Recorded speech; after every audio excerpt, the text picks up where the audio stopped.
hello mes amis, c'est Chanel Théonard de Dreamer qui pote pour une nouvelle vidéo et dans vidéo ça nous a présenté comment pour connaître combien comme tout YouTuber qui monétisé à recevoir et nous après rappelé aussi toutefois ou trouve pour la première fois sur Chanel ça pas oublier peser bouton abonner ya, et puis activer petit cloche là sous tout. Donc, les que vous faites ça, ou aidez nous pour nous toujours porter plus de vidéos pour vous et nous trouver ou intéressés. Et n'a dit ou tout merci ou même qui fait partie de la famille en déjà. Et software que nous allons utiliser pour nous connaître combien tout YouTuber qui monétisé à recevoir, non c'est Social Blade. Social Blade, mais non qui est capable là. Seul bagay ki wap fè, wap monte sou browser, si c'est Chrome, si c'est Internet Explorer, si c'est Firefox, dépendamment de Internet ki wap itilize ya, wap seulement monte sou li, et puis ou écrit Social Blade. Si ke ou ta vle enregistrer, wap capable enregistrer, mettez email ou, et puis faire login. Et si toutefois ou c'est enregistré déjà, ou seulement faire login normal et puis tout bagage. Mais si toutefois ou t'avez utiliser site là comme un visiteur, eh bien, les aussi perméable avec ou même tout. Eh bien, nous-mêmes, nous pourrons utiliser le comme un visiteur, non pas besoin enregistrer. Donc, pour qu'on ait combien comme tout YouTuber qui monétisé à recevoir, donc, nous connaissons ça toujours. C'est un point de curiosité. Parfois, ou gen un YouTuber qui ou remet en pile selon gens qui li présente produit et ou bien selon des contenus li gen donc ou qu'on remet en pile. Mais parfois tout ou qu'on gen des petites questions qui ou ta remet poser et ou ta remet connaître combien heures de temps, combien views, combien bail, ou ta remet connaître un peu combien l'argent le fait sur YouTube et un peu sur activité. Donc, genre de YouTubers ça yo toujours pas vraiment facile pour que vous parlez avec yo et gagne un peu tout qui pas vraiment dire combien qu'il y a fait. Donc, dépendamment des vies personnelles moun et gagne YouTuber tout nous connaît tout qui un peu transparent avec inscrit li yo donc les toujours dit yo mais comment li a bouger. Donc, nous poter software ça pour qui c'est Social Blade ou pas besoin entrer en contact avec aucun YouTuber, soit que c'est un favorite YouTuber, un YouTuber préféré ou bien soit que un YouTuber ouais qui gagne un pile abonnés et puis qui gagne un pile views ou ta aimé gagne une idée de lui. Donc n'a dit ou pas même besoin poser les questions même.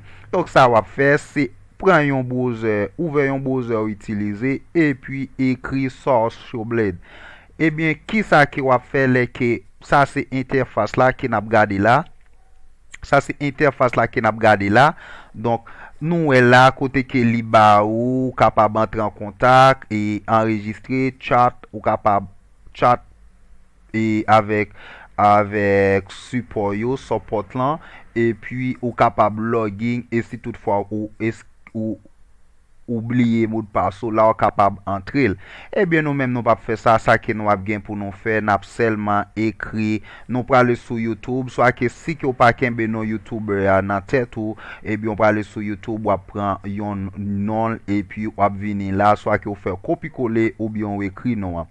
Eh bien là n'a regardé nous gagner n'a prend non YouTuber ça qui c'est un brésilien qui relè Mixel Tanejo qui c'est non qui c'est channel YouTube là c'est channel YouTube là besoin connaît c'est pas non mon nan donc si toutefois c'est avec non li créer YouTube là et pas gain problème mais ou a besoin connaît channel non channel là et aussitôt qu'on non channel là ou capable faire copie coller ou bien li non ou écrire et comme nous faisons recherche là déjà, nous avons tout paraître dans le barre de recherche là, nous avons seulement fait un clic sur lui et on va voir combien cob que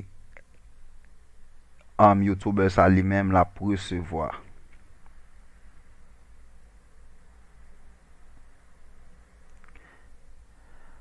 OK, ou capable ouais, donc on va cliquer sur nom hein.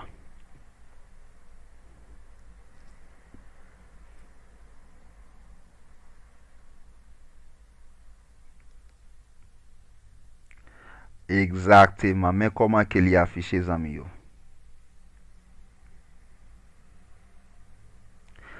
Social Blade Rank ou kapab wè men nimero a e nombre de subscriber ke li genyen ou kapab wè men li video views ke li genyen men nombre de views lan e nan ki peyi ke m sorti men peyi an ki se Brazil e müzik 76.815 TH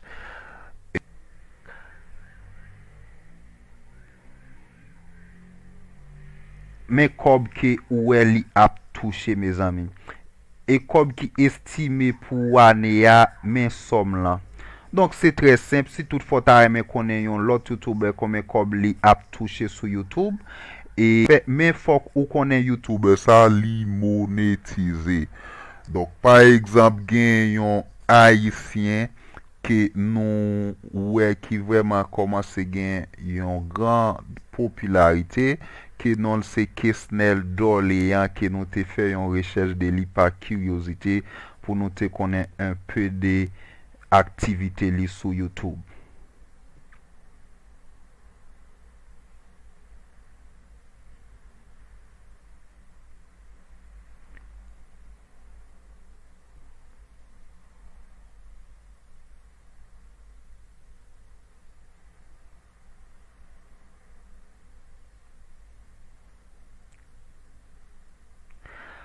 Ok, men konbyon kapab wè, subscribers men nimero an, e nombre de views, peyi an se Brazil, moun kap suiv li yo, e kob ki estime chak mwa, yo kapab wè la, subscribers for the last 30 days, pou denye 30 jou yo, men konbyen moun ki te inskri, ki te abone sou chanel li ya. E kob ki estime pou li pou ane ya, men nombre de kob la me zami. E nap di ou nepot YouTuber ke ou ta kob ke li ap touche sou YouTube. E yon sel bagay wap bezen fè, se ale sou YouTube. Cheke video a gade nou an, e pi vini nan Social Blade, e pi fè kopi kole ou kole l ou te kopye l sou YouTube, e pi la ou kole l, ou bien ou lil, ou bien ou ekri l la. Donk, mes ami, nap di ou, mersi, ou menm ki ap gade video sa, e si toutfwa se pou la premye fwa ou trouve ou sou chanel sa, nap di ou pa bliye abone, pa bliye kite komante pou di nou ki sa ki ou panse de software sa, eske ou te konen deja, eske se yon nouvote ke li venye pou ou, eske ou reme software a, e si toutfwa ou ta reme pote yon sugestyon, ou ta reme di yon bagay an plus, e nap di wakite yon komante, e non si gen posibilite pou nou repon nou, e bien pou nou amelyore kek bagay nan va fel. Nap di zami pa bliye, peze ti kloche, bouton abone ya, e pi kloche lan pa bliye aktive l pou ki yo kapab toujou notifiye de video nou yo. Merci.